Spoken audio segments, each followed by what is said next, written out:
All right, dudes, what's going on? So I am incredibly impatient and trying to get the Corvette wide body before the season starts. It's currently February 24th, I think. So got about 2 months before car stuff starts. So I brought my wide body fenders up to the shop.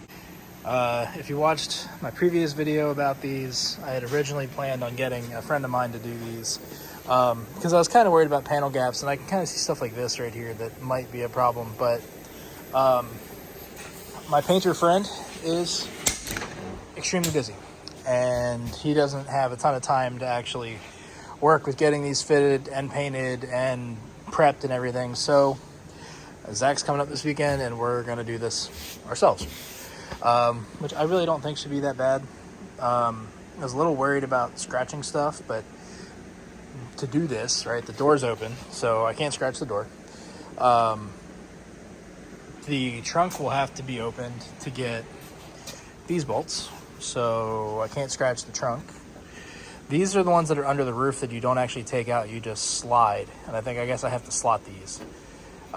So that's a little concerning. I kind of forgot about that. We'll have to look at the factory fender when it comes off. And yeah, I mean, that's really the most of it. I think there's two bolts here that should be easy to get to. The only thing we could really scratch, so yeah, had to wait for the air to turn off. But this is the only spot that could scratch any part of the car. It could scratch the rear bumper, but the rear bumper's already scratched and it needs to be painted. So what's the big deal? What could go wrong, I guess? So yeah, we're gonna see how this goes, and obviously there's no marker light hole. I'm not sure what we're gonna do about that.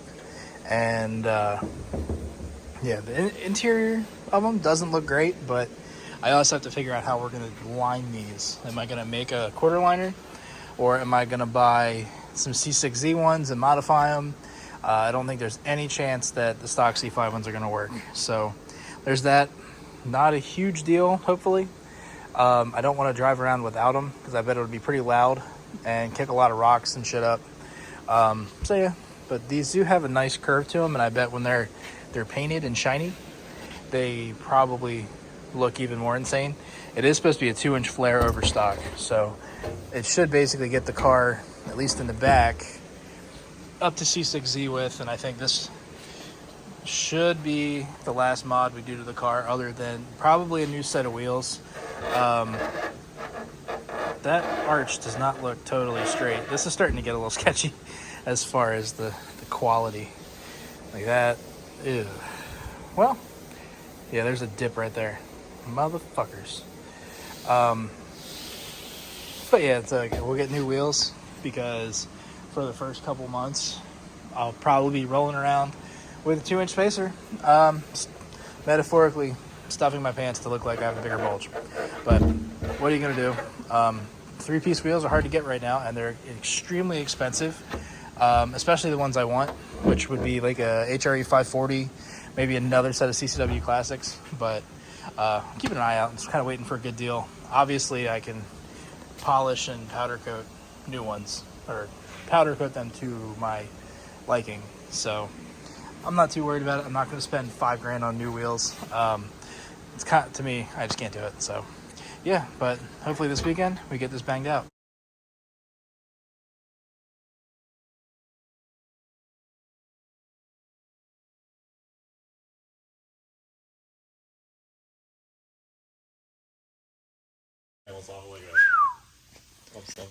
We're turning it into a C6 Z06 basically. Yeah. At least in the back. Z06 body swap. Why would you do that?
crazy.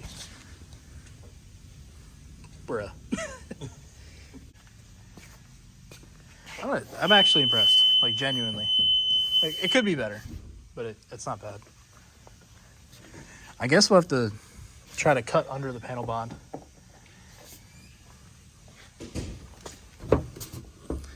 Oh, does this need to come more this way? Like,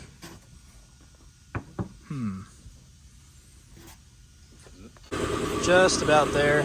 Gaps are a little iffy, but we still have a little more material to take off and push it in. But don't look bad. So we ended up doing a decent bit of kind of massaging of the fiberglass.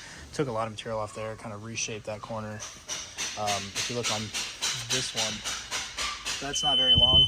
This was extremely long. Like if you look at this one, it's quite the difference. So little work required. You do have to slot these like the factory did to get the quarter on enough.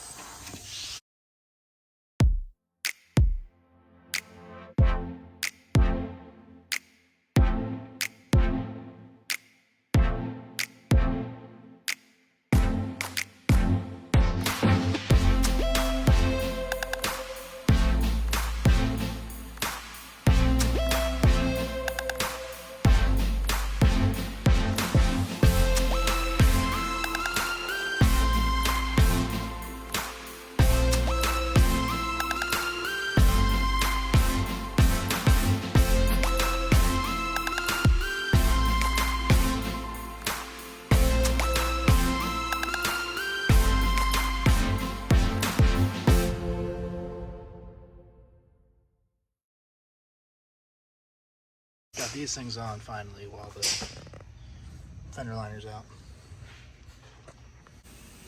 So fenders are back off the car, so they can go to the paint shop.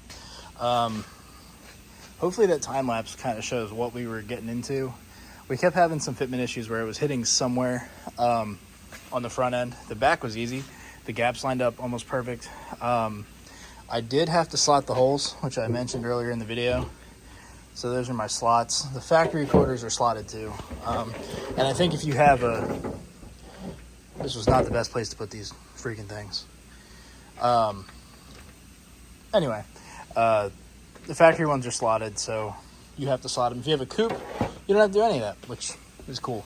But yeah, so this side did not fit as well as this side did. This one was almost perfect. The door gap was a little questionable, but then we have the stock panels back on.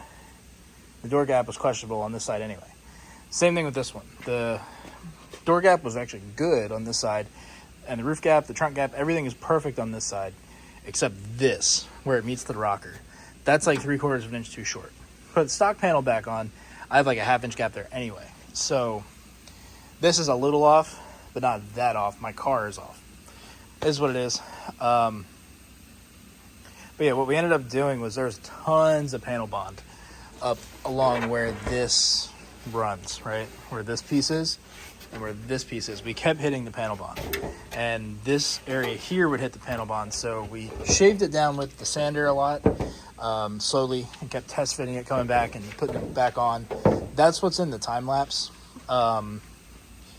So I'm not leaving that there. You guys are gonna watch me break these fucking things on video. But that's what we were doing. So the panel bond is sandwiching out, or is sandwiched between the two panels, right? So it's like when you made those cracker and cheese things when you were a kid and you'd like put way too much cheese on, you'd squeeze it and it'd come oozing out the sides. That's what the panel bond did.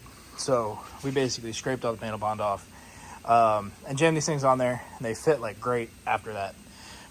So that's really all you have to do. This is not hard. I actually give these, as far as difficulty goes, like a 4. It was not hard. If you can take bolts out and have the common sense not to scratch your shit up and not to like take the sander or a cutoff wheel and just go ham on the edges where you have to cut them, it's not bad at all.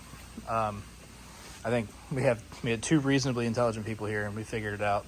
It took a couple hours because we were being extremely careful not to scratch anything, and we managed not to scratch anything. So these will get painted and yeah, we'll be good to go. So yeah, for now we're back to stock. I had Zach put the hydrocarbon brake ducts on while we had everything parted. I was like balancing tires for his truck. But we're back to stock for now. I'm gonna take the quarters down to the painter in a week or two. It really was not as bad as I expected. Now that like stock panels are on again, we can kind of look at the gaps, and we realized that we were extremely close with those aftermarket ones. The only shitty thing, this gap here on the aftermarket quarter is about 3/4 of an inch, but even now, looking at it with the stock one on there, that gap's bigger. So I wonder if this rocker's been damaged and repaired incorrectly or something. So we'll have to deal with it. But the major gaps, like here, here, here, and here, and the door gap even, we're all pretty good. We're all at least the same as the OEM panel, other than that spot on the rocker. This side, it was perfectly fine. So like the gap here is not great on my door anyway. So overall, I'm pretty happy with them. But thanks for watching. Hopefully next time we put these on, they'll be painted.